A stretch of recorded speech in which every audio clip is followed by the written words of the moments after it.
तेची संत तेची संत तेची संत तेची संत ज्यांचा हेत विठ्ठली नेनती काही टाना टोना नामस्मरणा वाचोनी काया वाचा आणि मने काया वाचा आणि मने धाले चिंतने धाले चिंतने डुल्लत नेनते काही टाना टोना नामस्मरणा वाचोनी निळा म्हणे विरक्त देही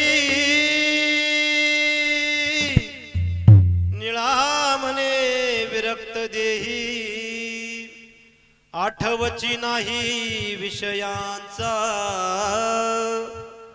नेनती काही टाना टोना नामस्मरणा वाचोनी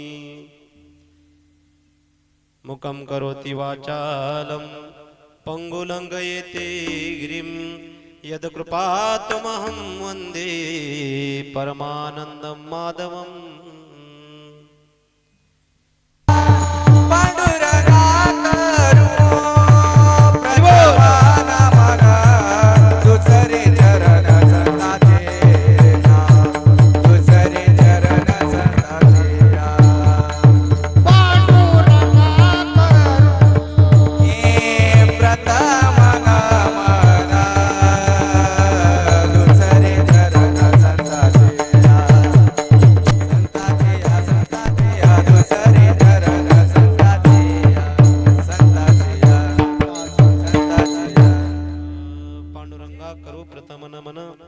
दुसरे चरण संताचिया त्यांच्या कृपादाने कथेचा विस्तारू बाबाजी सद्गुरु दास तुका नमो ज्ञानेश्वरा करुणा करा दयाळा तुमचा अनुग्रह लादलो पावन झालो चराचरी मी कळा कुसरी काहीच नेनो बोलतो वचने अति भाविका वचन ऐका कमलापती मदरंकाची विनंती कर जोडितो कथी गाळी आपण असावे जवळी मस्तक हे पायावरी या वार करी संताच्या माझी वाणी तुझे वर्णी गुरुनाम ऐसे दे प्रेम काही कळा भाविक विश्वासी तुका मने नमन त्यासी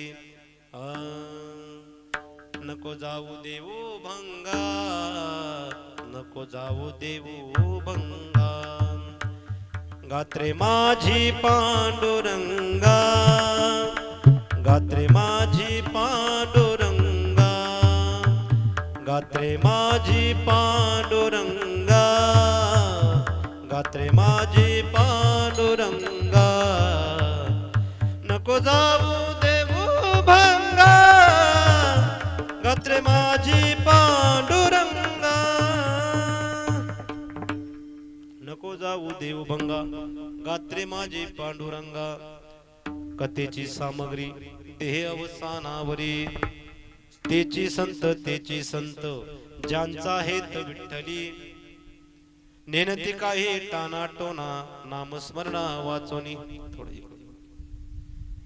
प्रस्तुत प्राप्त हरिनाम कीर्तन रूपी सेवेसाठी निवडलेला अभंग विश्वाचे विश्वगुरु परमार्थ आणि भक्तीच्या कलशस्थानी शोभणारे आणि वैराग्य शिरोमणी मान्य वंदनीय परम आदरणीय जगद्गुरु संत श्री तुकाराम महाराजांचे पटशिष्य मुख्य शिष्य संत श्री निळोबराय महाराजांचा असून सदरचा अभंग संत प्रकरणात असून 4 चरणाचा अभंग सेवेसाठी निवडला असून प्रस्तुतच्या अभंगातून संत श्री निळोबराय महाराज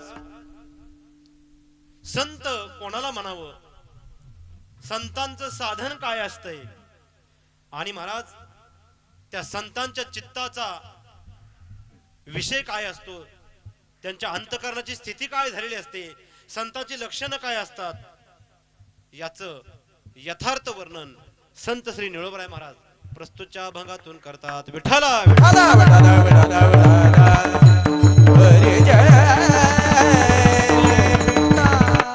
किम निमित्ताने कशा निमित्ताने हरिनाम संकीर्तनाचं आयोजन या गाडेकर परिवारांच्या या ठिकाणी निवासस्थानी आयोजित झालं तर महाराज सर्वांना परिचय आहे वैकुंठवासी मीनाक्षी भगवान गाडेकर यांचा हा इहलोक सोडून जाण्याला आज 4 वर्ष पूर्ण झाली.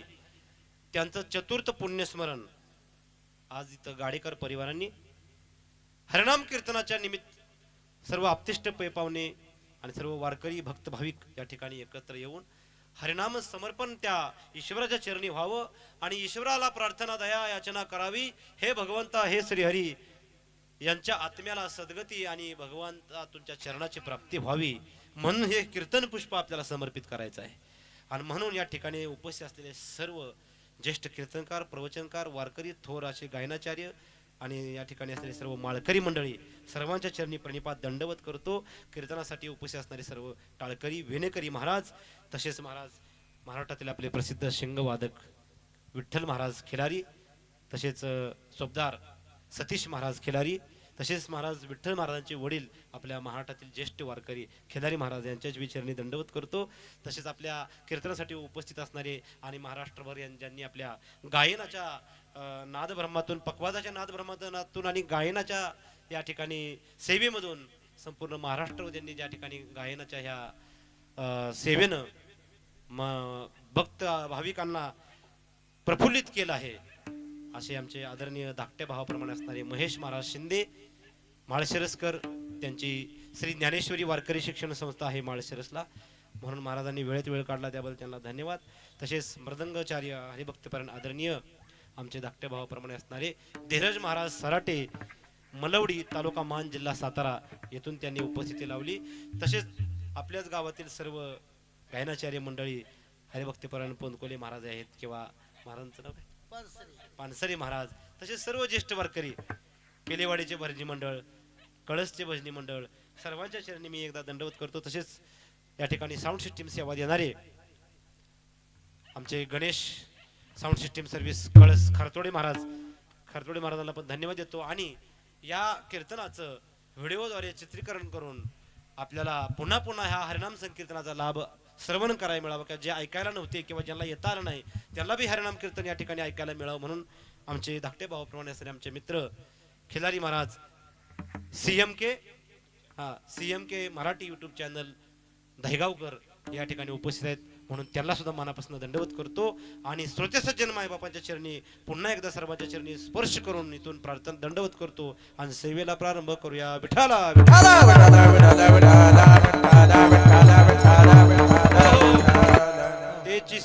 तेची संत ज्यांचा हेत विठ्ठली, नेनती काही टाना टोना नामस्मरणा वाचुनी. बघा किती गोड अभंग आहे.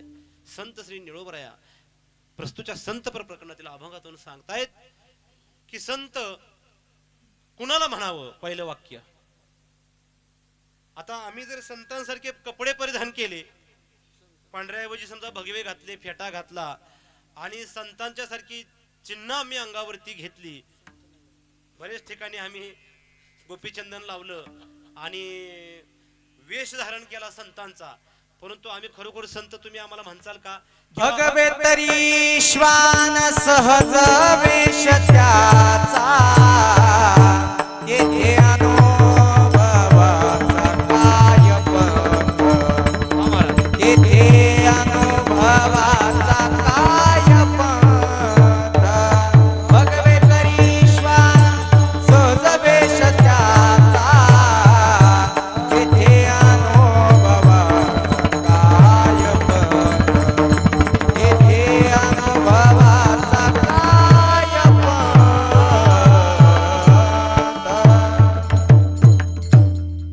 आम्हाला मार्मिक दिलं महाराजांनी. भगवे तरी श्वान सहज वेश त्याचा, अनुभवाचा काय पंथ. महाराज कुत्र्याला सुद्धा भगवा किंवा तो केशरी रंग किंवा त्या रंगाचं कुत्र असतंय भगव्या रंगाचं, म्हणून त्या कुत्र्याला अनुभवाचा मार्ग किंवा अनुभव गवसला असं म्हणता येईल का हो? परमार्थाचा अनुभव नाही गवसला, म्हणून रंगावरती किंवा वेशभूषेवरती जाऊन कोणालाही कोणी संत म्हणू नये. आणि आपण काय करतो, संत चोखपर्यंतचं प्रमाण आहे. ऊस डोंगा परी रस नो हे डोंगा, ऊस डोंगा परी रस नो हे डोंगा, ऊस डोंगा डोंगा परी रस नो हे डोंगा,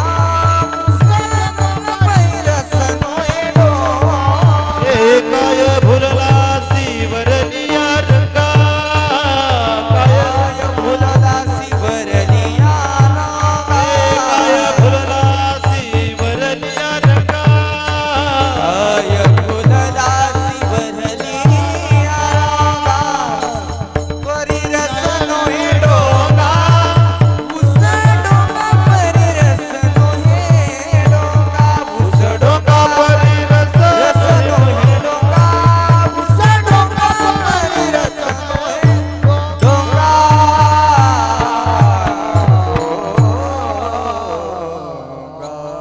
काय भुललासी वरली या रंगा. म्हणून संत कोणाला म्हणावे हित गपलत झाल्यामुळं आजकाल साधक म्हणून किंवा परमार्थामध्ये येऊ वाटणारी संख्या कमी आहे. आलीच तर ते निष्ठेनं परमार्थ करतील याची गॅरंटी नाही. आलीच समजा निष्ठेनं करायचं म्हटलं तर त्याला सद्मार्ग सापडेल याची गॅरंटी नाही. सद्मार्ग सापडला तर त्याला सद्गुरू सापडेल किंवा सच्चा सद्गुरू किंवा संत महात्म्यांचा अनुग्रहित कृपांकित असलेला योग्य मार्गाने साधन करणारा आणि ईश्वराच्या भक्तीचा वेदांनी आणि सगळं शास्त्रांनी सांगितलेला संतांनी सांगितलेल्या सिद्धांतावरती आरूढ असणारा साधक असणारा सापडणारा दुर्मिळ आहे. म्हणून संत कोणालाही म्हणण्याची चुकभूल आपण करतो आणि आपला परमार्थाचा मार्ग भटकून बसतो. मग त्याच्यामुळे आपण गुरु सुद्धा करताना पूर्वी काय करायचे, गुरु शिष्याची परीक्षा घ्यायची. शिष्य परिपक्व असला तर त्याला अनुग्रह द्यायची किंवा माळ घालायची किंवा त्याला आपला शिष्य मानायचे, त्याला अनुग्रह करून त्याला कृपा करायची. पण आता शिष्यानं सुद्धा गुरुची परीक्षा करावी. ही नक्की ते पात्र आहे का, नक्की ते नुसतं वरपंगाला भुललेलं आहे का, हृदयात काय उतरलेलं आहे का, माझ्यात परिवर्तन ते करू शकतं का, मला माझा उद्धार करू शकतं का, मला भवसागराचा पार करून पलीकडं भगवान पांडुरंग परमात्म्याची सहज सगुण साक्षात्कार प्राप्त करून देण्याचं सामर्थ्य त्यांच्यामध्ये आहे का, हे सुद्धा शिष्यानं तपासलं पाहिजे. आणि मग त्याला सद्गुरू मानलं पाहिजे. संत कोणाला म्हणावे तेची संत तेची संत, ह्याचं उत्तर दिले ज्यांचा हेत विठ्ठली. ह्या लक्षणात ह्या सूत्रात त्या सद्गुरूला बसवायचं, त्या महात्म्याला बसवायचं. ज्याच्या जीवनाचा विषय नारायण म्हणजे जिचा विषय तो त्यांचा झाला नारायण, किंवा ज्यांचा हेतच विठ्ठल, ज्यांचा जीवनाचा ध्येय भगवंत आहे का. का तिथं गेलं गुरुकडे माळ घालायला, गुरु म्हणायला लागलाय द्राक्षाची बाग किती आहे तुझी, हा बरं बरं, मग त्यानंतर मका किती पिकते, बरं बरं, याला अशा किती काढल्या त्या बरं बरं, त्यानंतर पोरगं कुठं इंग्लिश मिडियमला घातलं का, ज्युनियरला सिनियर केजीला आहे का, कशाला आहे, बरं इंजिनियर करणार आहे का वकील करणार आहे. असा जर गुरु त्या शिष्याला भेटल्या विचारू लागला तर तिथं आपली काय डाळ शिजणार नाही किंवा आपल्याला तिथं फलश्रुती प्राप्त होणार नाही. म्हणून त्याचा विषय भगवंत आहे का, भगवंताशिवाय दुसरं काही बोलत नाहीत, तो खरा निष्ठावंत साधक किंवा संत किंवा साधू म्हणावायचं. म्हणून तेची संत तेची संत, ज्यांचा हेत विठ्ठली. पुढे हे अभंगाच्या प्रथम चरणात. दुसऱ्या चरणात सांगितलं की असे संत साधन कोणतं करतात, असे खरे संत ज्याला संत म्हणावं असे संत साधन नेमकं कोणतं करतात, तर ते साधन असे करतात. नेनतिका ही टाना टोना नामस्मरणा वाचुनी. ती दोर गुंड्या काय तुमचं ते अंगारा धुपारा असलं काहीही ते करत नाहीत. मग ते संत असतात ते खरे काय करतात, भगवंतावरती अनन्य, भगवंताच्या चरणावरती अनन्य शरण गेलेले असतात आणि भगवंताच्या चरणी पूर्ण समर्पित झालेले असतात. आणि ते काय करतात, दुसरं काही अंधश्रद्धा करत नाहीत, टानाटोना करत नाहीत, अंगारा दुपारा करत नाहीत. मग करतात काय, नामस्मरणाशिवाय दुसरं काहीही साधन करत नाहीत. तुका म्हणे माझा तुझ्या नामा पुढे, तुका म्हणे माझा तुझ्या नामा पुढे, तुका म्हणे माझा तुझ्या नामापुढे, तुका म्हणे माझा तुझ्या नामापुढे, तुच्छ ते बा पुढे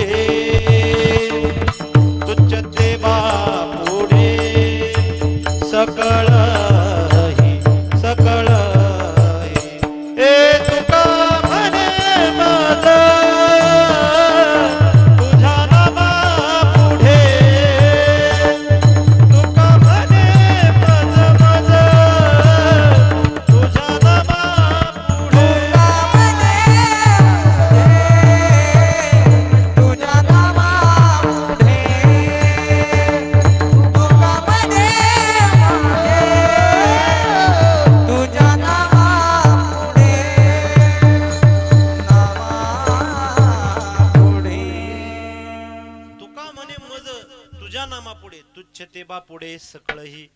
तुझ्या नामस्मरणाच्या बाबतीत जर जगातल्या सर्व विश्वाच्या संपत्तीला आणून पुढे ठेवलं तर सगळं तुच्छ आहे. मला तुझं नामस्मरण हे माझं परमधन आहे. असं कित्येक वारकऱ्याला वाटलं पाहिजे. किती वारकऱ्याला वाटतं, किती साधकांना वाटतं. नाही, आपल्याला नामस्मरणापेक्षा आणि काय काय गोड लागतं. संसार गोड लागतो, पती पत्नी गोड लागतात, मुलं बाळ गोड लागतात, संपत्ती गोड लागते, इस्टेट गोड लागते, नोकरी गोड लागते, मान सन्मान गोड लागतो, उपाधी गोड लागते, पण भगवंताचं नाम तितकं गोड लागत नाही. म्हणून आपलं संतांच्या सारखं साधन बनत नाही. म्हणून नेनती काही टाना टोना नामस्मरणा वाचोनी. तर संत कोणाला म्हणावे? ज्यांचा हेतू विठ्ठल आहे, ज्यांचं ध्येय विठ्ठल आहे. तुका म्हणे माझ्या जीवाचे जीवन विठ्ठल निधान सापडले. म्हणजे विठ्ठल हे त्यांचं जीवाचं निधन आहे, जीवाचं जीवन आहे आणि परम ध्येय आहे. ज्यांचा हेत विठ्ठल आहे. पहिलं चरण. दुसऱ्या चरणामध्ये सांगतात की नामस्मरणाशिवाय दुसरं कोणतंही ते साधन करत नाहीत. कारण आता नामस्मरणाशिवाय दुसरी कुठली जरी साधनं केली तर त्या साधनामध्ये कलियुगामध्ये असलेल्या विषयांचा, विकारांचा जर तांडव बघितला किंवा कलियुगामध्ये जर त्या ठिकाणी मोहमायेनं घातलेला बेड्याचा जो काय तो पसारा आहे तो जर पाहिला तर साधकाचं मन हे पूर्ण विषयामध्ये अंधाधुंद पागल झालेलं आहे. अशा साधकाला इतर साधनं, मन एकाग्र करणं, इंद्रियांचा निग्रह करणं, ध्यान धारणा करणं हे सोपं राहिलेलं नाही. आणि त्या कलियुगामध्ये सगळ्यात सोपं साधन भगवंताचं हरिनाम आहे. म्हणून ते साधन सोपं संतांनी करायला सांगितलेलं आहे. म्हणून काय सांगितलं? नेनती काय हे टाना टोना नामस्मरणा वाचोनी. अजून सांगितलं तुम्ही जर कलियुगात योग करायला लागला तर काय होईल? तर सांगितलं योग याग विधी येणे नोहे सिद्धी वायाची उपाधी दंभ धर्म. कलियुगामध्ये चांगदेव महाराजांनी सुद्धा योग केला होता, पण योगाबद्दल त्यांना ईश्वर प्राप्तीचा अनुभव झाला का गर्व वाढत गेला? चांगदेव म्हणला गर्व वाढत गेला. योगाच्या सिद्धीनं सिद्धी लावी पिसे तया कोण पुसे. म्हणून सिद्धी काय करते? गर्व निर्माण करू शकते. योगाची वाटा जे घाले का सुबटा तया दुःखाचा वाटा भागाला. योग मार्गाने जे जायचा प्रयत्न करतील, आता ध्यान धारणा करायचा प्रयत्न करतील, आता त्यांचं ध्यान लागणार नाही. कारण कलियुगामध्ये भगवंताच्या नामासारखं दुसरं सोपं साधन उरलेलं नाही. योग यागत पे योग यागत योग यागत पे योग यागत पे योग यागत पे योग यागत पे योग यागत पे योग यागत योग यागत पे योग यागत पे योग यागत पे योग यागत पे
आहे. पुढे सांगितलं मग असे संत त्यांचं ध्येय विठ्ठल असतंय पहिलं चरण. दुसऱ्या चरणामध्ये सांगतात साधन करतात भगवंताच्या नामाचं.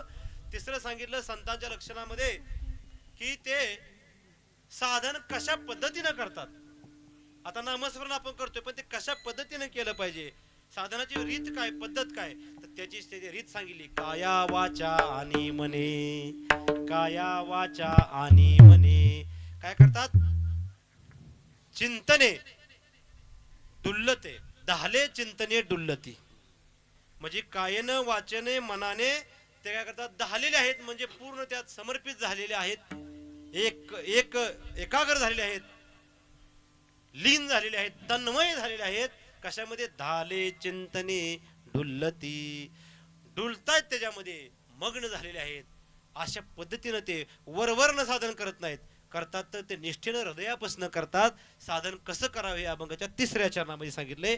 आणि पुढे म्हणतात अशा संतांच्या जवळ एवढ्या पद्धतीने ज्यांचं ध्येय विठ्ठल आहे, नामस्मरणासारखं साधन करतायत, केलेलं साधन हृदयापासून तळमळीनं डुलून त्यामध्ये तन्मय होऊन करतायत. मग अशा संतांच्या जवळ विषय बियाला तरी उरेल का हो, वासना बियाला तरी उरेल का हो, वाईट विकार नावाची गोष्ट बियाला तरी उरेल का हो.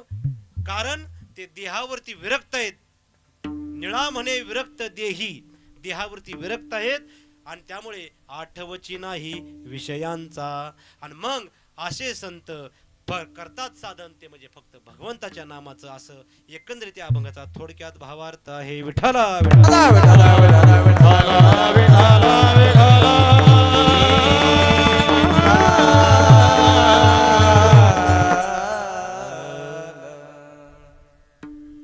आता लक्षात घेणं गरजेचं आहे, वैकुंठवासी मीनाक्षी भगवान गाडेकर यांच्या पुण्यस्मरणानिमित्त या हरिनाम संकीर्तनाचं आयोजन ज्यावेळेस झालं, महाराज हरिनाम संकीर्तनाचं पुण्य किती मोठं आहे.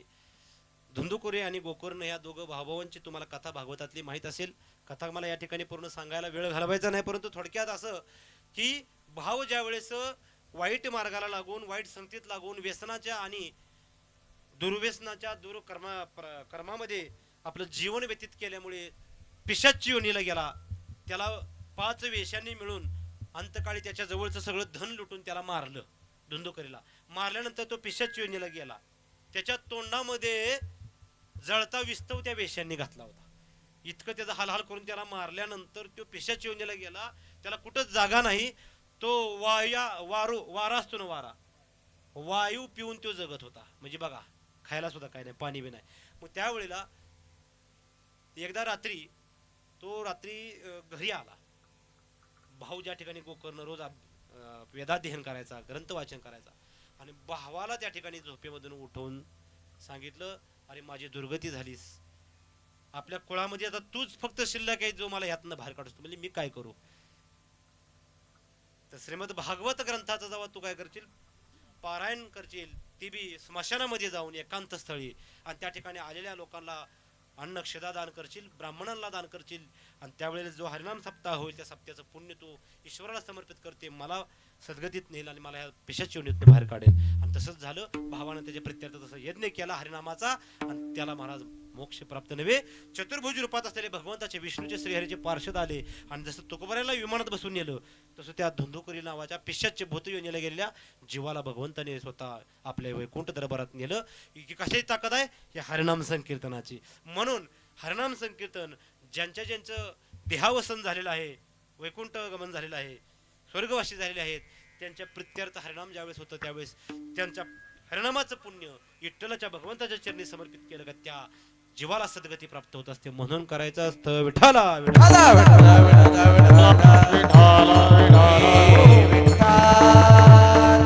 समस्त गाडेकर परिवार या ठिकाणी उपस्थित आहे. म्हणून सर्वांच्या चरणी मी नतमस्तक होतो.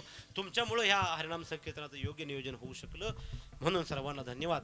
पुढे तेची संत ज्यांचा हेत विठ्ठली. महाराज आता आपण परमार्थात आलोय, पण आपल्याला परमार्थाचा अनुभव का येत नाही याचा आपण कधीतरी विचार केला पाहिजे ना. तुका म्हणे ताळा नाही त्याची अवकळा. ताळा नाही करत तर मला सांगा, तुम्ही डेअरीला दूध घालता तरी ताळा करता नाही. महिन्याचा हिशेब झाल्यानंतर किती लिटर गेलं, दर कसा बसला, फॅट किती लागली, त्या डेअरीवाल्यानं गाळा तरी मारला नसेल ना, ताळा करता का नाही. मग आपण साधं डेअरीला दूध घातलं ते ताळा करतो, प्रत्येक पीक आपण ऊस केलं, ऊस किती टन गेला, खत किती घातलं होतं, खर्च किती आला, फोडणीला खर्च, नांगड, आपण सगळ्या गोष्टी तळा करतो. मग परमार्थाचा तळा आपण का करत नाही? परमार्थ आपला योग्य दिशेने चाललाय का, आपण तळा केला पाहिजे. मुलाला आपण MBBS परीक्षेला, डॉक्टरच्या परीक्षेला ऍडमिशन घेतलं, तर ऍडमिशन घेतलं त्या मुलानं जर अभ्यासच केला, नुसतं ऍडमिशन मिळालं, काय फायदा आहे का हो? काहीच फायदा नाही. त्याने ऍडमिशन घेतलंय पण फायदा, अभ्यास केला पाहिजे ना. तसं आपण गळ्यात माळ घातली, परमार्थात आलोय, पण जर आपण त्यात चिंतन करत नसेल भगवंताचं, तर महाराज आपण नुसती माळ गळ्यात घातली म्हणजे डॉक्टरच्या परीक्षेला MBBSच्या मुलांना नुसतं ऍडमिशन घेतल्याप्रमाणे आहे, अभ्यास न केल्यासारखं. त्याला फलश्रुती मिळेल का? अंतिम फलश्रुती त्या डॉक्टरला मिळणार नाही, त्या मुलाला मिळणार नाही. बरं, त्यानं अभ्यास बी केला पण फायनल डिग्रीची परीक्षा उत्तीर्ण झाला नाही, नापास झाला, मग काय फायदा आहे? नुसता अभ्यास बी करायला महत्व नाही. केलेला अभ्यास ईश्वरापर्यंत, पांडुरंगापर्यंत केलेली साधना पोचली पाहिजे, तितक्या अर्थतेने केली पाहिजे, तेवढ्या तळमळीने केली पाहिजे. आणि अंतिम फलश्रुती भगवान परमात्मा तुकोबऱ्याला जसा भेटायला, ज्ञानोबऱ्याला जसा भेटायला, सगळं संतांना जसा भेटायला, तसं आपल्याला बी आपल्या घरी सुखी येतो घराणार आहे ना, आपल्याला तो भेटायला घरी आला पाहिजे. ही खरी अंतिम आपल्या केलेल्या परमार्थाच्या साधनेची फलश्रुती आहे. तरच आपल्याला खऱ्या अर्थानं परिपूर्णता आहे. विठाला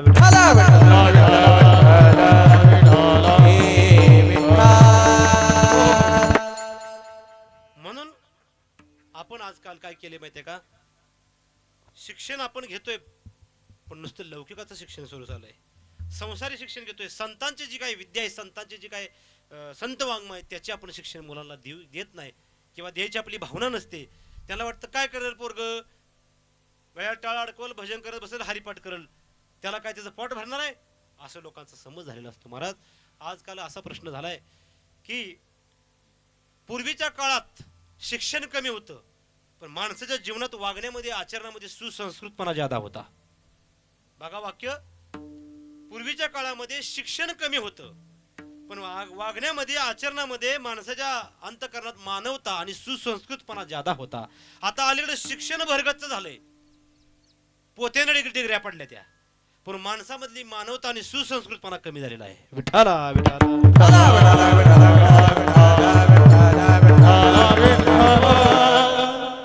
आता एक लक्षात घेणे गरजेचं आहे की संत कोणाला म्हणावे, या बघाचं पहिलं चरण आहे ना, संत कोणाला म्हणावे. मगाशीच विषय झाला की वरपंग वेशभूषा केली म्हणून संत म्हणू नये. मग संत म्हणावे कोणाला, त्याची 10 लक्षणं आहेत. त्या 10 लक्षणामध्ये जो जीवात्मा, जो महात्मा बसेल त्याला संत डोळे झाकून म्हणा. संत सर्वस्वी भार भगवंतावर घालून पूर्णपणे निवांत झालेले असतात. तुका म्हणे भार घातली यावरी, होईन कैवारी नारायण, होईन कैवारी नारायण. तुका म्हणे भार घातली यावरी, होईल कैवारी नारायण, होईल कैवारी नारायण.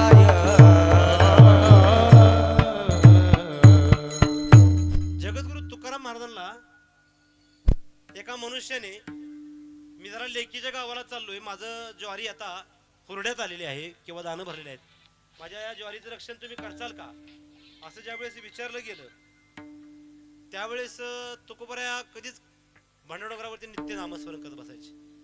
पण म्हणतात ठीक आहे, पण तुकोबा तुम्ही काय काळजी करू नका, तुम्हाला इथं मचानं बांधून देतो, तिथं तुम्ही बसून नामस्मरण तुम्ही करताना तुम्हाला आम्ही भांडवडोंगरात जायला अडवत नाही, डोंगरावर जायच्या म्हणजे इथं मचान येऊ बसतात मला ना. तर तुकाराम महाराज तिथं म्हटले बाबा मला कुठं ना कुठं नामस्मरण करायचं मिळतंय ना, का करणार. मग ते करू लागले नामस्मरण. नामस्मरण करता करता महाराज त्यांचं इतकं त्या नामस्मरणात दंग झाले की पक्षी आले कधी, बसले कधी आणि दाणे खाऊन गेले कधी कळलं नाही. जेव्हा दिसलं त्यावेळेस त्यांना हानू वाटलं नाही का, त्यांच्या पोटासाठी आले, त्यांची सुद्धा भूक आहे. जशी मला सकाळचं एक जेवण टाइम, संध्याकाळी जेवण लागतं, मग ह्यांची भूक मी का हिरावून घेऊ.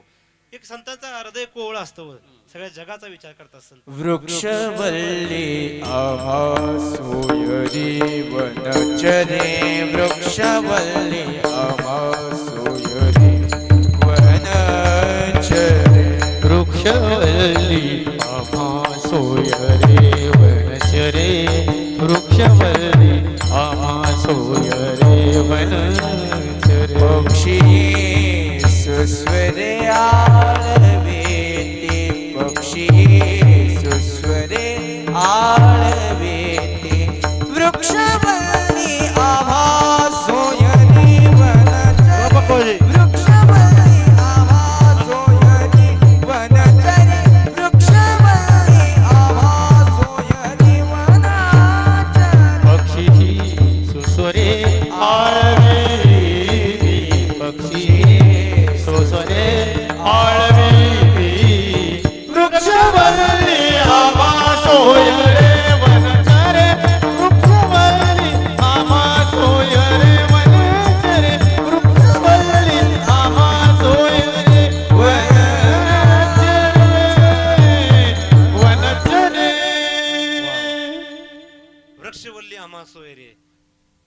पशु पक्षी सगळे तुकोबरायांचे सोयरे झाले महाराज जीवाचे जीवलक झाले. आणि मग पक्ष्यांना पुन्हा पाणी प्यायला त्याला कळलं की इंद्राणीला जायला लांब अंतर आहे, थोडस वेळ लागतोय आणि त्याला पुन्हा पाणी पिण्यात यायला लागते. तुकोबरायांनी त्यालाच मडकी बांधली आणि पाणी पिण्यासाठी तिथंच ताटाला त्याच्यावर यायच्या, तिथंच खायचं दाना आणि तिथंच पाणी प्यायचं. महाराज असं करता करता सर्व त्या मळ्यामध्ये पिशा नुसत्या राहिल्या, कणसाला दाना राहिला नाही शिल्लक. तात्पर्य काय, तुकोबरायांचा भार सर्व विठ्ठलावरती होता. सांगायचं आपल्याला काय विषय, महाराजांनी प्रमाण दिले की तुका म्हणे भार घातली यावरी होईल कैवारी नारायण. तसं आपण संसार करतोय पण संसाराचा भार सगळा आपल्या माथ्यावर घेऊन पळतोय. ते असं नाही केल्यावर काय होईल, ते बिल नाही भरल्यावर ते काय होईल, ते अमुक केल्यावर कसं होईल. आपण सगळी संसाराची चिंता घेतली कारण आपण भक्त नाही. भक्त जर झालो, काय माझी या भक्ता संसाराची चिंता, काय समर्थाची कांता कोरांना मागे ज्ञानोबरांचे उभे आहे. धडधडून वैला निघ ये भक्तीच्या वाटे लाग तरी तू पावसी अवेंगणीच धाम माझे. आपण व्याकुळ होऊन भगवंताच्या मार्गात लागलेलो नाही. म्हणून संतांचं पहिलं लक्षण, संत सगळा भार भगवंतावरती घालून असतात. त्या कथा भागामध्ये पुन्हा वेळ आपला जायला म्हणून सांगितलं की पुन्हा भगवान परमात्मा ते माणूस आला, त्याला निरोप कोणी कळवला, अरे अरे तुकोबांना तुम्ही राखण करायला ठेवले. तुकोबांनी सगळी घराला चालून टाकलं. ते पळतच आला लेकीच्या गावानं आणि तुकोबांच्या अंगावर काठी घेऊन गेला. म्हणला तुला मी रक्षण करायला ठेवलं होतं का, तुला मी पक्ष्यांना चारायला ठेवलं होतं. मग तुकोबांना सांगितलं आता काय सांग माफ करणार नाही, चल पार गावात पंचायत भरवली. माझं 20 खंडे धान्य प्रत्येक वर्षी म्हणतो तुम्हाला भरून द्यायचं, नाहीतर माझ्या घरी तुझ्या बायका पोराचं घरगडी म्हणून माझ्या घरी कामाला वर्षभर राहायचं म्हणते आणि तुझं घर पहिलं लिहून दे. तुकोबारायांचं घर बी होतं तेवढं शेवटी ते लिहून घेतलं आणि सगळं झाल्यानंतर तुकोबाराय म्हणले तुमचं 20 खंडे धान्य होतं ना, ते धान्य तुमचं तुम्ही काय करा, ते कणस खोडा. म्हणजे अगोदरच त्याला कणसाला काय राहिलं नाही, आता अजून कणस खोडणीचा अजून आम्हाला मजुरी अंगावरती बसू दे म्हणले. नाही पण प्रयत्न तरी करा, आणखी त्याचेही पैसे देतो म्हणले तुकोबाराय. पण ते मला तुम्ही म्हटले खोडलेली ते दाणं नसलेली कणस खोडली गेली आणि बैलाचं खळ असतं पूर्व खळ केलं. 20 खंड्याच्या ऐवजी महाराज 70 खंडे धान्य झाले तरी धान्य संपना. त्यातनं जसं एखादा चळकण असं धान्य ते कणीस फुटायचं सगळे धान्य उडायचं.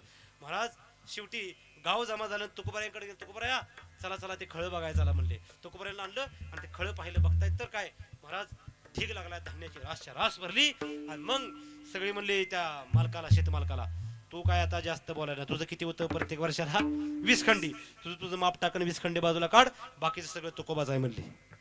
मग तुकोबानी मात्र चिमडभर स्वतःतलं धान्याला हात लावला नाही. म्हणले माझ्या गावातील जी काही गोरगरीब ज्यांना उपासमार होते, पोटाला अन्न नाही, त्याला सर्वांना हे धान्याच्या गोणी भरून प्रत्येकाच्या घरी वाटून टाका. म्हणले मी दिलेलं नाही, हे माझं नाही, माझ्या दिलेल्या जगाच्या मालकानं दिलेलं आहे, हे त्याचं आहे. तात्पर्य काय माहिती का, यातनं सिद्धांत घ्यायचा आहे, संतांचा सगळा भार भगवंता वाचतो. पहिलं लक्षण संतांचा भार भगवंता वाचतो. दुसरं लक्षण संत पूर्णपणे अनन्य शरणागत असतात. कोणाला? भगवंताला. आपली शरणागती दृढ नाही, आपली शरणागती लवचिक आहे, म्हणून आपल्याला भगवंताच्या भक्तीचा अनुभव प्राप्त होत नाही. तिसरं लक्षण संतांचा विषय नारायण झालेला असतो. चौथं लक्षण संतांच्या अंतःकरणापाशी अहंकार नावाची गोष्ट बघायला मिळत नाही. दुसरी गोष्ट संत आपण उपकारावरती उपकार करण्याचे आपले लक्षण नाहीत. एखाद्याने आपल्याला 10,000 उसने दिले एखाद्या नडीला, परत त्यानं कधी आपल्याला माघारी कधी त्याच्या कामाला मागितले तर आपण म्हणतो असं सुद्धा नाही म्हणतो.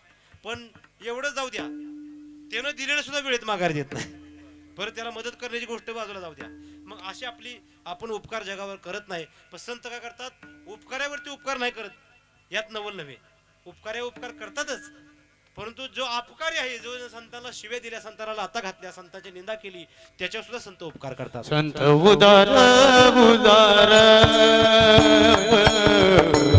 संत उदार उदार उदार उदार उदार संत उदार उदार संत उदार उदार संत उदार उदार संत उदार उदार उदार संत उदार उदार संत उदार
नमस्कार माझा ज्ञानेश्वर तया नमस्कार वारंवार.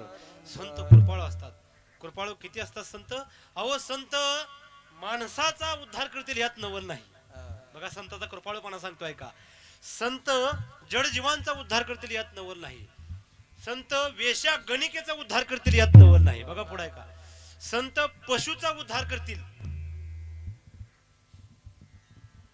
संत पशुचा सुद्धा उद्धार करतात महाराज. रेड्या मुखी वेद बोलविला गर्भ तुझ्याचा रविला. रेड्या मुखी वेद बोलविला गर्भ तुझ्याचा रविला. शांती रूपे प्रगटला ज्ञानोबा माझा. शांती रूपे प्रगटला ज्ञानोबा माझा. रेड्या मुखी वेद बोलविला गर्भवती शांता रविला. रेड्या मुखी वेद बोलविला गर्भ तुझ्याचा रविला. शांती रूपी प्रगटला ज्ञानोबा माझा. शांती रूपी प्रगटला ज्ञानोबा माझा.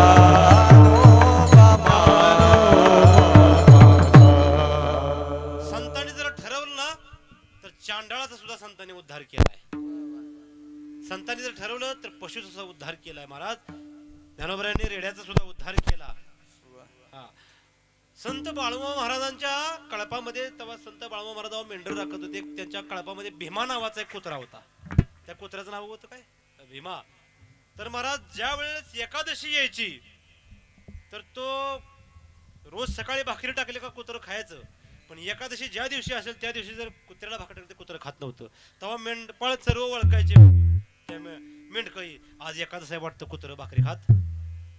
संत बाळूमामाच्या संगतीमध्ये कुत्रं जरी आलं संतांच्या संगतीत कुत्रं जरी आलं तर ते कुत्रं सुद्धा सात्विक आणि विवेकवान बनतं आणि ते एकादश करू लागतं. संतांच्या संगतीत कुत्रं आलं तरी कुत्रं एकादश करू लागतं. आणि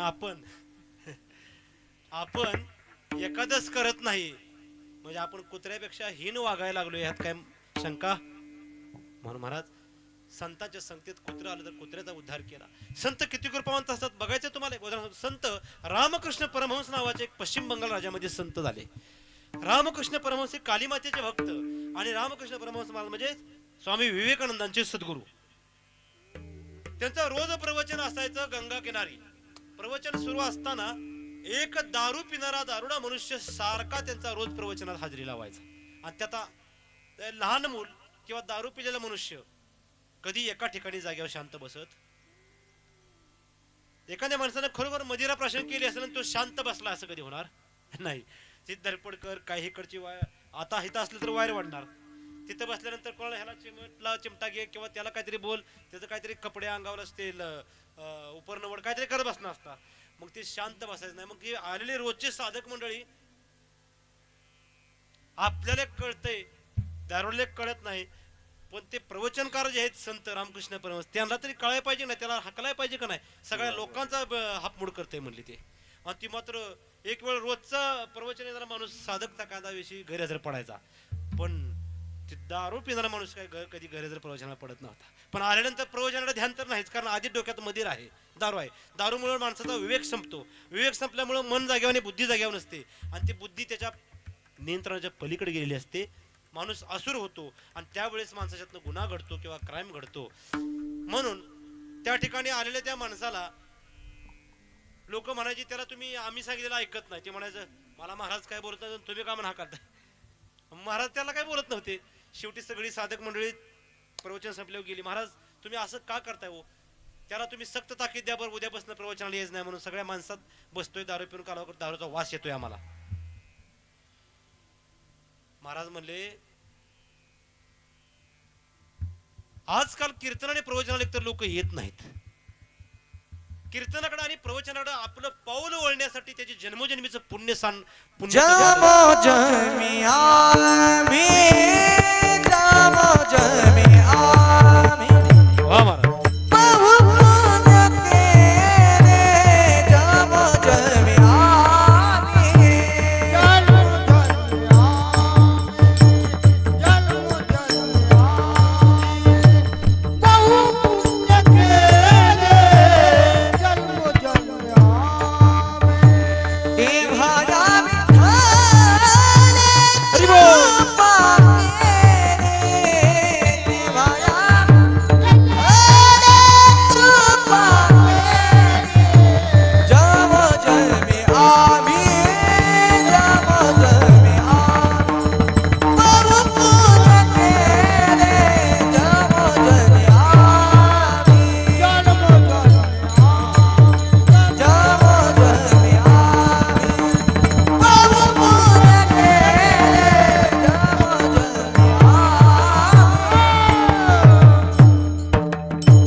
कीर्तनामध्ये येण्यासाठी पाऊल किंवा कीर्तनात एखाद्या माणसाला हजेरी लागण्यासाठी त्याचं जन्मजन्मीचं पुण्य सामग्री असं लागते. जन्मजन्मांतरेची पुण्य सामग्री.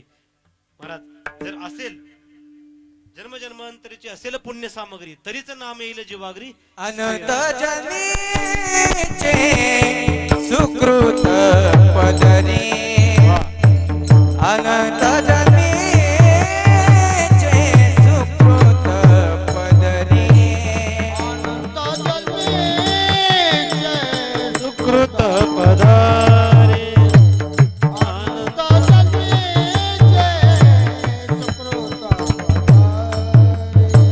त्याच मुखी हरी होय त्याच मुखी हरी बैठा होय हरी मुखी गाता हर परिचता हरी मुखी गाता हर परिचता त्याच मुखी हरी बैठा होय त्याच मुखी हरी बैठा होय हरी मुखी गाता हर परिचता हरी मुखी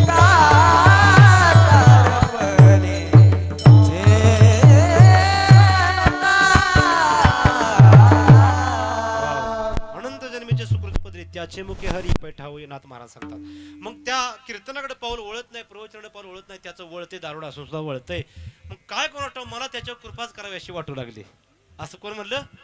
संत रामकृष्ण परमहंस महाराज म्हणजे आम्ही रोज प्रवचनाला बसतोय, आम्ही दारू पिऊन येत नाही, सुदीत येतो या तरी आमच्यावर कृपा नाही आणि हे बिल सुदीत येते तरी कृपा आहे. संतांचा अंतकरण जर कोणावर जर कृपा कर वर्षावर जर महाराज जर संतांच्या अंतकरणात आलं तर भगवंताला मतिमंत जर एखादा पुढचा असेल तर त्याच्यावर जर संतांची कृपा तर भगवंताला त्याला प्राप्ती म्हणून दर्शन द्यावं लागतं बरं का. गावबा नावाच्या एका मतिमंद मुलाला संत शांतीब्रह्म एकनाथ महाराजच्या कृपेमुळं भगवंताचा साक्षात्कार आणि प्राप्ती झाली होती. हा मग तशा पद्धतीने महाराज असं झालं, त्याला घेतलं बोलवून, प्रवचन झालं, सर्व लोक होती त्या ठिकाणी आणि पुढे बसवलं. म्हणजे ही लोक म्हणतात तू रोज दारू पितो म्हणून. महाराज तुम्ही सांगा काय करू, तुम्ही सांगाल तसं मी करणार. महाराज तो दारुडा मनुष्य अनन्य भावाने संतांना शरण गेला. महाराज तुम्ही जे सांगाल ते मी करायला तयार आहे, मला फक्त सांगा. सर्व प्रवचनाला आलेली लोक होती, सर्व लोकांच्या साक्षीनं महाराजांनी त्यांच्यावरती मस्तकावर प्रेमाचा कृपेचा हात फिरवला. जसं एखादं आई आपल्या लेकराला कुरवाळते असं कुरवाळलं आणि सांगितलं तुझी काय रे इच्छा आहे, दारू प्यायची इच्छा आहे का? मला दारू सुटतच नाही, माझी सोडायची इच्छा आहे. परत महाराज म्हणले चल दिली तुला परवानगी, आजपासून तू कितीही दारू पे. उलट सांगितलं पण संतांची कृपा कशी आहे बघा, तू कितीही दारू पे, तुला माझी दारू प्याबद्दल तुला कुणीही बोलू दे का अडवलं तर मला भेटाय सांग, तुला दारू प्यायची मी आज पूर्व परवानगी दिली, भरपूर पे. फक्त पिताना 2 नियम ध्यानात ठेवायचे, ते नियम घेतल्याशिवाय पे तोंडाला लावायचा नाही ग्लास. काय सांगितलं? माझं नाव काय म्हणले रामकृष्ण, ते माझं नाव एकदा घ्यायचं. आणि दुसरी गोष्ट पिताना दारूच्या पाण्यामध्ये त्या माझा चेहरा डोळ्यापुढे फोटो आठवायचा आणि मग प्यायचं. एवढंच सांगितलं महाराज. तेवढंच तो महाराज करू लागला. गेला, दारू प्यायची इच्छा आहे, दारू प्याय गेला आणि रामकृष्ण परमहंस महाराजांचं नाव तोंडात घेणार आणि त्याच्यात बघितलं महाराजांच्या डोळ्यात पुढे ते फोटो बघितला का महाराज इथपर्यंत आलेला ग्लास त्याला ते पिऊच वाटायचं नाही, फेकून द्यायचा ग्लास. असं आठवडाभर झालं ते प्याय गेलं का महाराज पुढे दिसले डोळ्या पुढे का फेकून द्यायचं. 8व्या 9व्या दिवशी ते स्वतःहून दारूची बाटली सकट आले, त्यांच्यात देखत महाराजांनी दारूची बाटली फेकून दिली आणि महाराजांचं पाय धरलं. महाराज तुमच्या आज्ञेचं पालन करायला गेल्यानंतर मला दारू पिऊच वाटत नाही म्हटले. आजपासून कधीच दारूला हात लावणार नाही, तुम्ही सांगाल त्या आज्ञेचं पालन करणार म्हटले. महाराज अशा असणाऱ्या एका दारुड्या माणसावर जर संतांची कृपा झाली तर दारुडा दारू सोडून भगवत प्राप्तीला प्राप्त झाला. ही संतांच्या कृपेचं मार्ग दावून गेले आधी दयानिधी संतते, त्यांची बनते चालू जाता न पडे गुंता कुठे काही मार्ग दावून गेले आधी दयानिधी संत. असे संत कृपा समुद्र आहेत. कृपळ आहेत. संतांनी उदाहरण देताना आईसारखं अंतकरण झाले संतांचं, पण मी म्हणतो आईपेक्षा श्रेष्ठ आहे. आई वडिलापेक्षा बापापेक्षा आईपेक्षा बापापेक्षा कोणाला ते श्रेष्ठ मानलं पाहिजे? संतांना. संतांच्या नंतर आई बापांना मानलं पाहिजे. संत पहिल्यांदा आहेत. म्हणून महाराज संतांचं अंतकरण आईसारखं असतं. म्हणजे कसं मला सांगा, आईला आपला मुलगा कसा जरी असला तरी वाईट वाटतो का हो?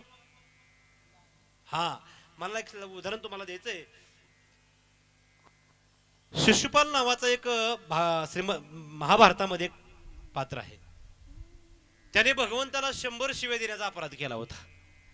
तो जेव्हा जन्मला तेव्हा जन्माच्या वेळेस त्याला 4 हात आणि 3 डोळे होते आणि त्याला जन्मता दात होते.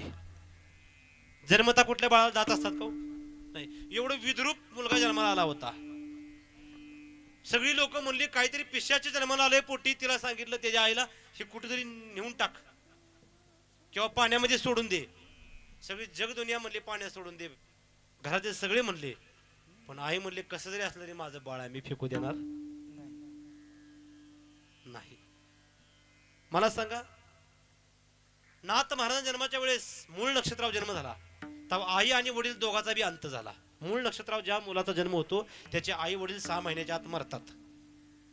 असं मूळ नक्षत्राव जन्म झाला. नाथ महाराजांचे आई वडील वारले. संत तुलसीदास महाराजांचा जन्म मूळ नक्षत्रात झाला. त्यांचेही आई वडील वारले होते, संत तुलसीदास महाराज. आता आज कितीतरी आई लेकरांना म्हणजे आईला लेकरू अपंग जन्माला येतं, म्हणून मतिमन जन्माला येतं, म्हणून जग दुनिया त्याचा काय करते? तिटकारा करते. पण आई त्या लेकराला तिटकारा करते का हो?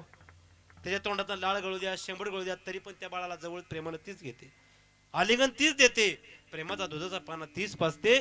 त्याला आईचं कृपाळू अंतःकरण म्हणतात. पण संत त्याच्यापेक्षा जास्त कृपाळू आहेत. तू माऊली हुनी मयाळ, तू माऊली हुनी मयाळ, माऊली हुनी मयाळ, माऊली हुनी मयाळ, तू माऊली हुनी मयाळ, तू माऊली हुनी मयाळ, चंद्राहुनी शीतळ, पानियाहुनी पातळ, कल्लोळ प्रेमाचा, तू माऊली हुनी मयाळ, तू माऊली हुनी मयाळ,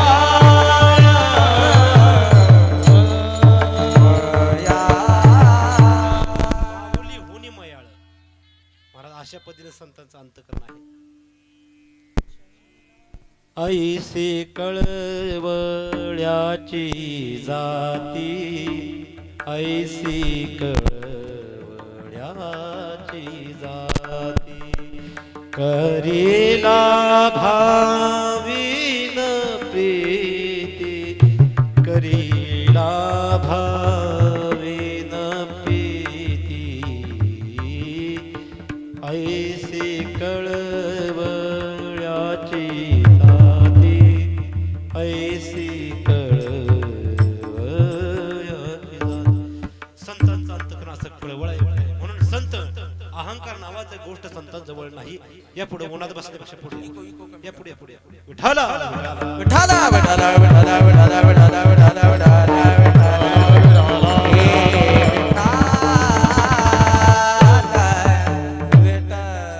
बघा, आपला मुलगा कसाही असू दे, पितळा असू द्या, कुष्ठरोगी असू द्या, अपंग असू द्या, अंध असू द्या, महाराज तो मतिमंद असू द्या, त्या आईला जसा प्रिय वाटतो तसे संताला पुढचा एखादा साधक कसाही असू द्या, बोबडा असू द्या, अज्ञानी असू द्या, तो संताला प्रिय वाटतो. मात्र संताला शरण गेलेला असला पाहिजे. महाराज आई कधीच भेदभाव मानत नाही. तेरे बच्चे तुझको प्यारे, रावण हो या राम. काय सांगितलं? तेरे बच्चे तुझको प्यारे, रावण हो या राम. रावण जरी असला तर त्याच्या आईला तो काय प्रिय आहे. म्हणून महाराज आपल्या लेकुराचे हित वाहे माऊलीचे चित्त असे संतांचं अंतकरण आहे. संतांचं अंतकरण एकदा जर कृपा करायचं म्हटलं, संत काय करतात? संतांचं चरित्र गातात, भक्तांचं चरित्र गातात. बघा संतांनी आता तुकोबाऱ्यांनी कोणाचं महिमा घातलंय? तुका म्हणे ज्ञानेश्वरा राखा पाया पैकिंकरा, ऐका. परत मज पामर आहे काय थोरपण पायीची वाहन पायवरी. हा, ज्ञानोबरायाबद्दल कितीतरी तुकोबाऱ्यांनी प्रमाण असे घातलेत. हा, म्हणून संतांचा आदर संत करतात, आणि संतांचा आदर जेव्हा संत करतात, संतांचं चरित्र गातात, तेव्हा ते भगवंताला अत्यंत प्रिय वाटतं. म्हणजे त्याला ओवी सांगतो, तेही मज प्राणा परवते आवडती मज निरुते, जे भक्त चरित्र ते प्रशंसती. भक्ताचं चरित्र जे गातात ते भगवंताला अत्यंत आवडतात. म्हणून अशा संतांचा महिमा आपण गायला पाहिजे. आणि असे संत अंतकरणामध्ये गर्व नसतो, जडजीवांचा उद्धार करतात, पशु पक्ष्यांचा सुद्धा उद्धार करण्याचं सामर्थ्य संताकडे आहे. संताकडे आपपर भाव नाही, संताकडे भेदभाव नाही, संताकडे सर्वाभूती भगवंत ही भावना आहे. सर्वाभूती भगवंत. मला संत नामदेव महाराज उदाहरण प्रत्येकाला माहिती आहे. ज्यावेळेस पंगत बसली इंद्रायणी चंद्रभागेच्या पात्रामध्ये, वाढायला लोक आल्यानंतर पूर्वी पहिल्यांदा चपाती वाढली. चपाती वाढल्यानंतर तुपाची वाटी, तूप वाटीमध्ये वाढू लागले. मोठ्या धनदांडग्या माणसाची पंगत होती, आणि पंगतानंतर तूप वाढल्यानंतर महाराजांचं लक्ष भात वाढायच्या अगोदर दुसरीकडे कुठेतरी गेलं नामदेव महाराजांचं. तर एक कुत्रा आलं, आणि कुत्र्याने नेमकी त्याच्या ताटातली चपाती कडला बसली होती ना, सगळ्यात कडला होती, चपाती उचलली आणि ते कुत्रं पळून गेलं. आणि नामदेव महाराजांची बघायच्या अगोदर बाकी लोकांनी अरे नामा तुझं कुठं लक्ष आहे, तुझ्या ताटातली चपाती पळवली कुत्र्यानं म्हणली. शेजा पाजारी बसले लोक म्हणले, महाराजांनी ती तुपाची वाटी उचलली नामदेव महाराजांनी, आणि त्या कुत्र्याच्या मागं पळत. हाती घेऊन तुपाची वाटी, हाती घेऊन तुपाची वाटी, नामा लागला श्वानाच्या पाठी, नामा लागला श्वानाच्या पाठी. पुढं कोरड्या रोट्या कैस्या खासी गा, हाती घेऊन तुपाची वाटी, नामा लागला श्वानाच्या पाठी, हाती घेऊन तुपाची वाटी, नामा लागला श्वानाच्या पाठी.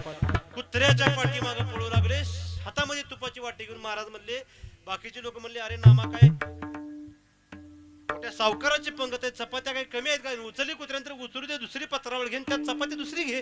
कुत्र्याच्या तोंडातली हिसकावायला तुला काय भीक लागली का म्हणले, माघार पळतोयस.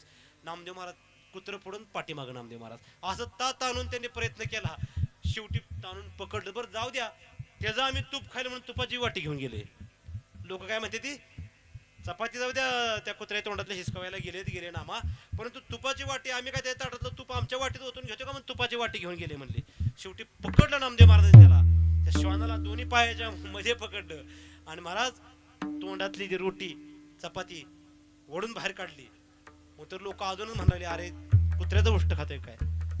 मग महाराजांनी ती वाटीतलं तूप जे होतं वाटी नेलेलं ते तूप काढलं, चपातीच्या वरल्या बाजून लावलं, चपातीच्या खाल्ल्या बाजून लावलं, आणि ती पुन्हा चपाती भगवंत त्या श्वानाच्या कुत्र्याच्या तोंडामध्ये घातली. अरे अरे विठ्ठला, अरे पांडुरंगा, कोरड्या रोट्या खाऊन तुला टोटर बसते, थांब तूप लावून तुला देतो म्हणले.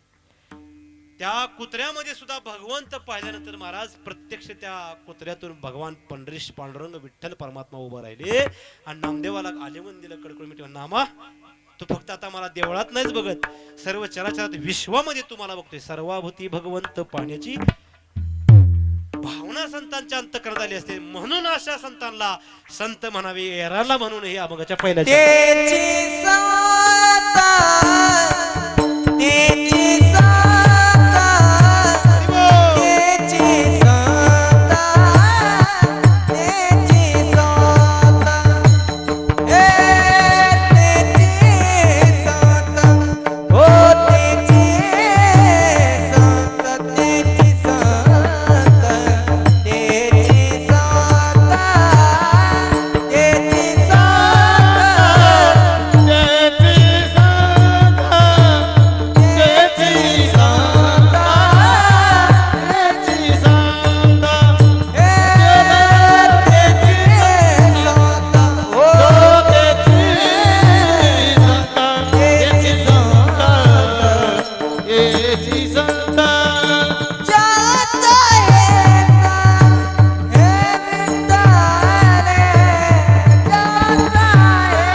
तेच संत ज्यांचा हेत विठ्ठली निनेती काही टाना टोना नामस्मरणा वाचुनी.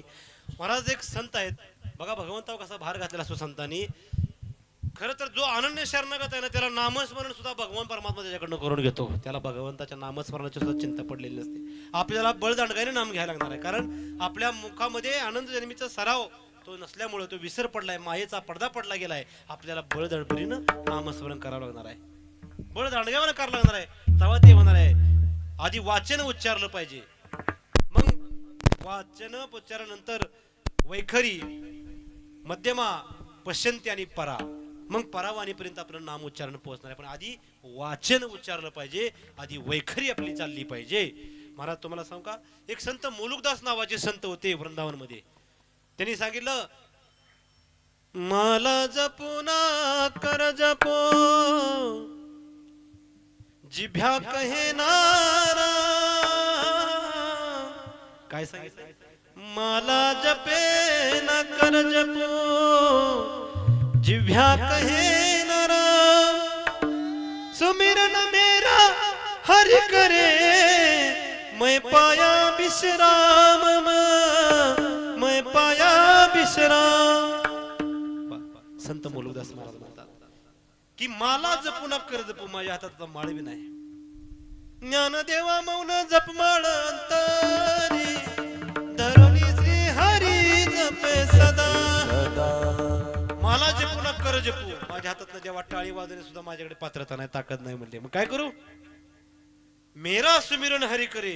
मी त्याच्या चरणावर एवढा शरणागत आहे की आता मला देवावर प्रेम करावं लागत नाही, देवच माझ्यावर प्रेम करतोय. जसं एखादं लहान लेकरू आईच्या कडेवर बसतं किंवा आईच्या खांद्यावर बसतं बाजारामध्ये, शेतात किंवा बाप लेकराला खांद्यावर घेतो, त्यावेळेस ते लेकरू बापाला धरत नाही, आईच्या काकावर बसल्यावर आईला धरत नाही, निवांत असते. त्याला माहित असतं आई मला सोडणार, मला पाडणार नाही. तसं जो अनन्य शरणागत असतो भगवंताचा भक्त, तो स्वतः कशाची चिंता करत नाही, त्याची चिंता सगळी भगवंत. तुझी चिंता त्यासी सर्व आहे, त्या भगवंताला सगळी चिंता पडते आणि म्हणून अवघी चिंता वारली. असा भार भगवंतावर घातला पाहिजे. निरविले संते विठोबासी, विठोबासी निरविले संते विठोबासी.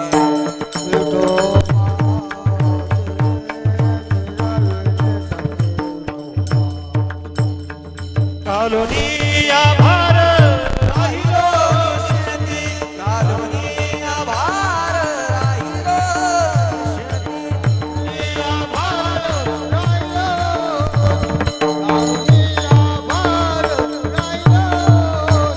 निरविले संते विठोबासी, निरविले संते विठोबासी. लावणी हात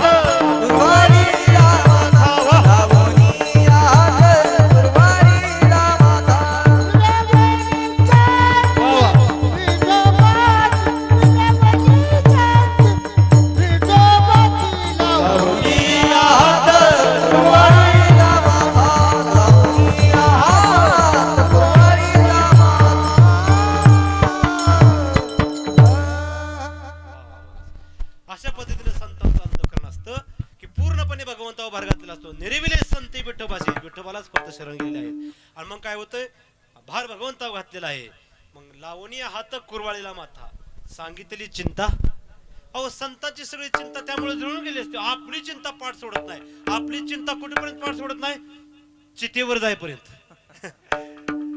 चितेवर गेल्यावर सुद्धा पुन्हा पुनरपी जननम पुनरपी मरणम पुनरपी जननी जठरेशनम, पुन्हा 184 येरदार. अहो महाराज भगवंताच्या कृपेने हा नरदेह मिळालाय. ओ महाराज विशेष कृपेने मिळालाय.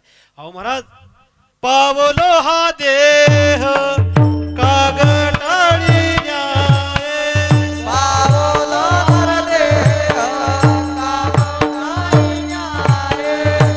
घडे उपाय घडवाले न घडे उपाय, घडवाले न घडे उपाय, घडवाले न घडे उपाय, घडवाले.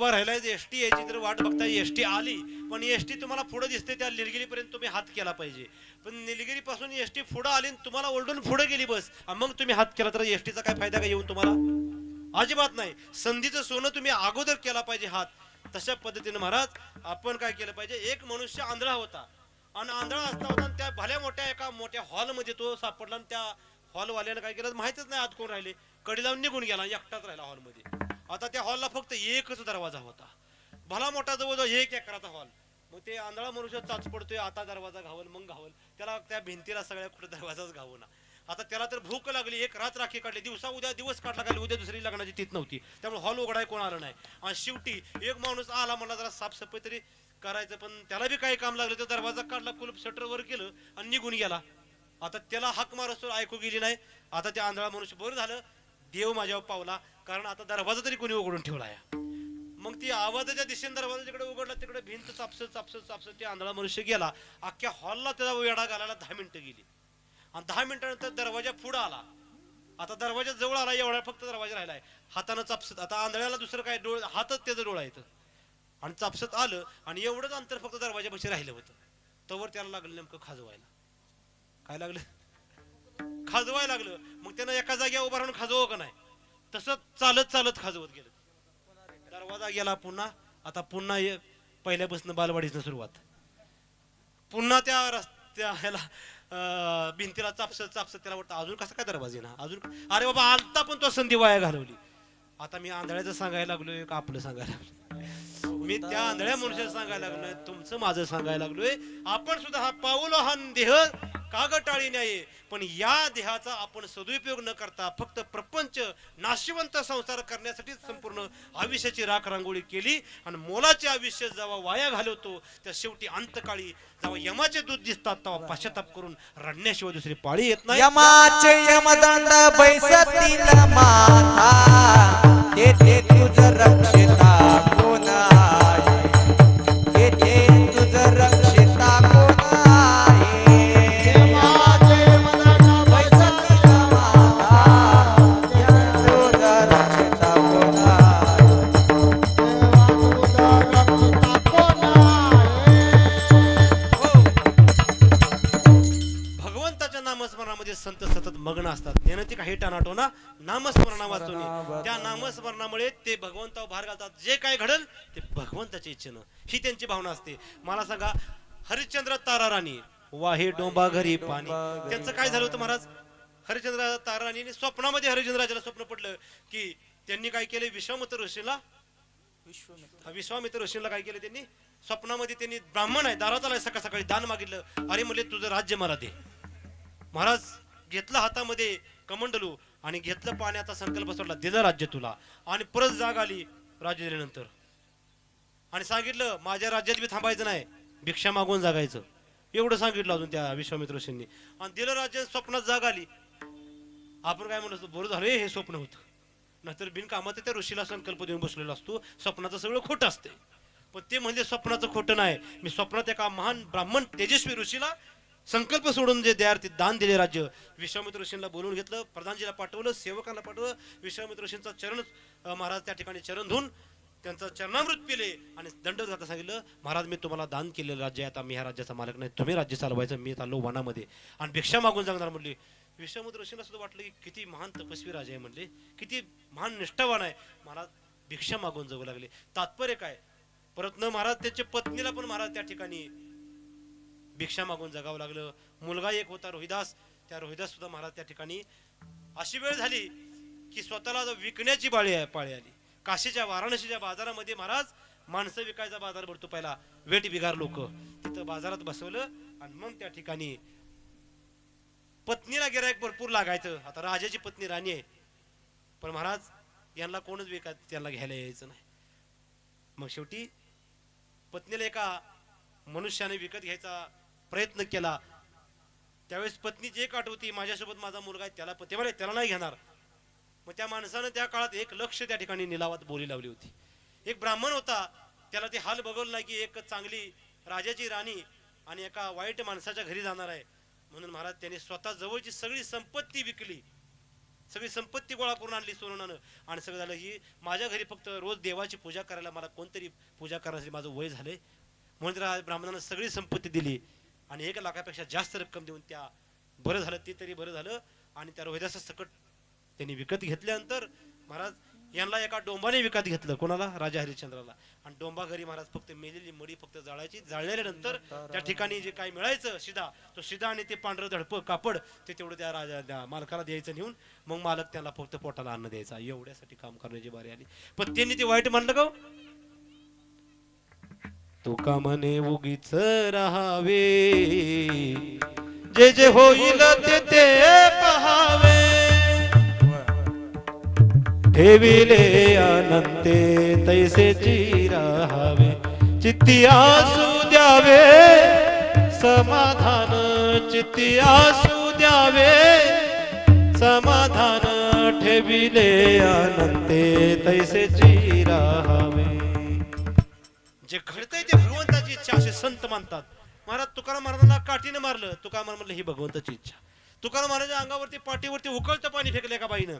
तुकाराम महाराज म्हणले भगवंताची इच्छा. महाराज आपल्याला वाईस कोण गोराकला म्हणतोय, मला गोराकला काय, माझ्याकडे तिरकी बघून गाडी चालवतो काय, आपण लगेच त्याच्यावर बिघडतो. पण तसे संत नसतात महाराज. संत एक सांगू का, जे घडतं ते खरोखर भगवंताची इच्छा मानलं ना तर आपल्याला दुःख वाटत नाही. एक उदाहरण हे लक्षात घेणं गरजेचं आहे. एक राजा होता आणि त्या एक प्रधानजीला सारखी देवाचा भक्त असल्यामुळे राजा नास्तिक होता. प्रधानजी देवाचा भक्त सारखा म्हणायचं काय घडलं का नाही, अरे मोठा पूर आलाय ना दिला. जे घडतं ते भल्यासाठी. काय झालं म्हणले, अहो पूर आला, जे घडतं ते भल्यासाठी. दुष्काळ पडला, म्हणले जे घडतं ते भल्यासाठी. अहो असं का बोलताय, राजाला राग आलता. एकदा काय झालं, राजा सकाळ सकाळी त्याला पेरू खायची झाली. पेरू कापायला स्वतःच्या हातानं. पेरू कापता कापता राजाचा अंगठा तुटला, लागला बोंबलायला. आणि तिथे नेमके प्रधानजी पुढे हजर. अहो राजे काय झालं, म्हणले अंगठा कापला. म्हणले जे घडते ते भल्यासाठी. राजा म्हणला आतापर्यंत तुझं लय खपवून घेतलं, आता सांगितलं सेवकांना बोललं, सैनिकांना बोललं ह्याला पहिल्या साखर दंड घाला म्हणले आणि अंधार कोठडीमध्ये ह्याला बंदिस्त करा म्हणले, ह्याला अंधारा कोठडीत टाका म्हणले. अहो टाकली. राजा बोले दर आले. आणि नेमका राजा म्हणला आज माझा मूड नाही, मला प्रधानजी माझा आज मी त्या अंधाऱ्या कोठडीत टाकलाय, मी आज शिकार करायला जाणार म्हणला. शिकार करायला गेला, पण रोज राजा आणि प्रधानजी संघ असायचे. आज एकटाच गेला घोड्यावर गेला आणि नेमका त्या भिल्लांच्या त्या आदिवासींच्या त्या मोठ्या जंगलात गेला. आणि गेल्यानंतर त्या ठिकाणी शिकार तरी इरबळ काय मिळालं नाही. शेवटी वैतागला आणि पाणी प्यायला पाणी करत रस्त्याने भटकू लागला. आणि नेमकेच त्या ठिकाणी त्यांच्या देवीला नरबळी पाहिजे म्हणून ते आदिवासी लोक धनुष्यबाण घेऊन आले. नेमका ह्याला सापडला, म्हणले चांगला माणूस सापडला म्हणले. आणि म्हणले राजा म्हणला मला का पकडले, तू आता काय बोलायचं नाही म्हणले, गप्प राहायच. आता सगळी 10-12 लोक राजाला पकडलं, गरम पाण्याने आंघोळ घातली, चंदन अंगाला लावलं, सुगंधित द्रव्याने आंघोळ घातली, राजाला भंडारा लावला आणि देवीकडून ह्याला घिसून ढोल वाजवतायत. तुम्हाला माहित आहे कसं कुठले असं ढोल वाजवत आहे का नाही. आणि मग तिकडून नेलं आणि महाराज त्या ठिकाणी राजाला कापायला घेतलं आणि देवीच्या पुढे नरबळी म्हणून. राजाला काय सांगू कळतं का त्यांना आदिवासींना की मी राजा आहे काय काय नाही. आता मी लोरी गाड्या आज प्रधानजी बी बरोबर नाही म्हणला, त्याला आंधळ्या कोटीत टाकून बसली. आणि असं करता करता कापायला घेणार तोपर्यंत एक जण त्यातला पुजारी म्हणला अरे रे रे उठवा त्याला, सोडून द्या म्हणले. काय झालं, अहो हे म्हणले बटील आहे म्हणले. काय झाले, आपल्याला नरबळी पाहिजे पण जखम नसतेला, त्याचा अंगठा तुटलेला आहे म्हणले, जखम आहे याला, सोडा म्हणले. दुसरा कोणतरी बघा म्हणजे तुम्हाला सोडून द्या त्याला म्हणले. अंगाला सगळ्या घाम आला होता. राजा म्हणला वाचलो रे मेलो. पुन्हा त्याला घोड्यावर सुद्धा बसता येणार. राजा धडपडत पडपडत घरी आला आणि पहिला म्हणला त्या माझ्या प्रधानजीला सोडा म्हणला. ती म्हणला होता घडतं ते भल्यासाठी. आणि वाहनला बोल म्हणला तुझ्यामुळे माझं प्राण वाचलं म्हणला. तू म्हणला घडतं ते भल्यासाठी, मला आता कळलं म्हणला. तू म्हणला घडतं ते भल्यासाठी, म्हणला आज माझा जीव वाचला तुझ्यामुळे म्हणला. अरे पण म्हणला तुला कसं कळलं म्हणला. आणि म्हणला मला बरं जाऊ दे म्हणला, तुझ्या पाया पडतो, तुझ्यामुळे जीव वाचला. पण आता मी कुठं पाप फेडतो, तुझ्यासारखा चांगल्या मित्राला मी अंधाऱ्या कोठीत टाकलं, मला वाईट वाटते. काय पश्चाताप करू सांग म्हणले. काय सुद्धा पश्चाताप करू नका, ते बी तुम्ही मला अंधाऱ्या कोठीत ठेवलं ते सुद्धा घडतं ते भल्यासाठी म्हणले भल्यासाठी कशाला. आपण ज्या शिकायला गेलो किती जण जायचो, 2 जण संघ असायचो. तुम्हाला पकडलं होतं, तुम्हाला कापाय घेतलं, तेव्हा त्यांना कळलं की माझा अंगठा छोटा झालाय, त्यावेळेस तुम्हाला कापायचं सोडलं. मग तुमच्याऐवजी कोणाला धरलं असतं, तुमच्याऐवजी मला मरण तिथं पत्करावं लागलं असतं. मला आंधळ्या कोठडीत तुम्ही ठेवून माझ्या उपकारच केलाय म्हणले. जे घडतं ते भल्यासाठी. असं संतांचं अंतःकरण असतं जे घडतं ते भल्यासाठी संत म्हणतात. आपण मात्र पोराला गेल्या वर्षी 97% पडली होती, ह्या वर्षी 96% का पडली म्हणून बोंबलत बसतो. विठाला